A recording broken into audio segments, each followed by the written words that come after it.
তৃণমূল কংগ্রেসের রাজ্য সভাপতির পদ থেকে ইস্তফা দেওয়ার পরেই বিস্ফোরক অভিযোগ করলেন রাজ্যের প্রাক্তন অর্থ প্রতিমন্ত্রী চন্দ্রিমা ভট্টাচার্য। বিতর্কের কেন্দ্রে উঠে এসেছে কলকাতার মেট্রোপলিটন এলাকার তৃণমূল ভবনও। শুক্রবার সেখানে গিয়ে বৈঠক করে ঋতব্রত বন্দ্যোপাধ্যায় ঘনিষ্ঠ শিবির। পরে তারা দলীয় পোস্টার এবং ব্যানার বদলে ভবনে তালা লাগিয়ে দেয় বলে অভিযোগ।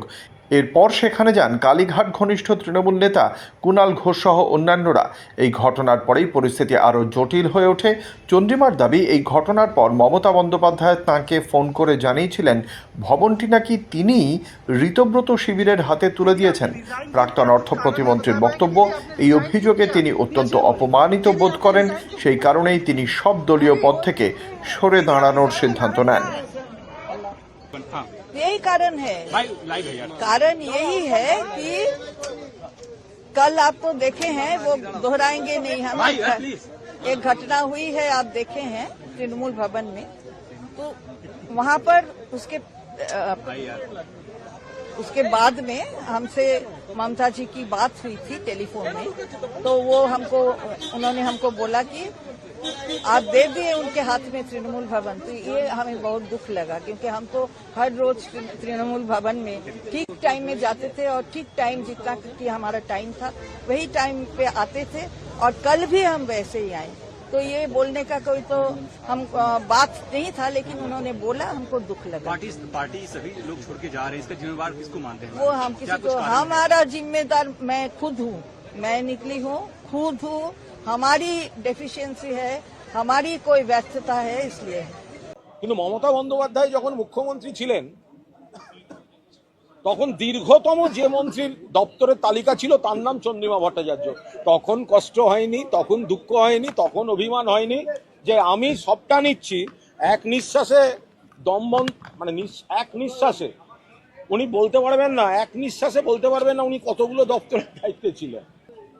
মমতা বন্দ্যোপাধ্যায় যখন দেয়ার জায়গায় ছিলেন তখন আমি আঁচল পেতে নেব, আর মমতা বন্দ্যোপাধ্যায় যখন প্রাক্তন তখন আমি অন্য শিবিরের দিকে যারা মমতা বন্দ্যোপাধ্যায়কে অস্বীকার করছে আমি তাকে অস্বীকার করতে যাব, এটা কি করে হতে পারে? মানুষ দেখছেন, এদের সঙ্গে সাধারণ মানুষের, সাধারণ কর্মীদের কোনো সম্পর্ক নেই। বাংলার মানুষ দেখছেন, এবং এই ভয়ঙ্কর অকৃতজ্ঞতা রাজনীতি বাংলার মাটি সাপোর্ট করবে। আজকে কি আপনারা তালা দিয়ে চলে এলেন? এফআইআরও করা হয়েছে, কেন দিলেন? এবং আজকেই তার জন্য কাউকে পদত্যাগ করতে হলো। আসল ঘটনা তার নয়, উনি অনেকদিন ধরেই আমাকে বলছিলেন পদত্যাগ করবেন, কারণ ওনার ছেলে গিয়ে অলরেডি হাত মিলিয়েছেন। আমার তার জন্য কিছু বলার নেই, ভালো বুঝেছে হাত মিলিয়েছে, তাদের লাগেজ ব্যাগেজ থাকতে পারে, কিন্তু আমি তো হাত মেলাবো না। আপনারা একজন কোথায় গেলেন কি না গেলেন, I don't care, I ignore all of you. কারণ আমি নেতা চাই না, আমি কর্মী চাই। আমি সাধারণ মানুষের ভালোবাসা থেকে যেন বঞ্চিত না হই। আমার কারো বিরুদ্ধে কোনো ক্ষোভ বা কোনো দুঃখ নেই।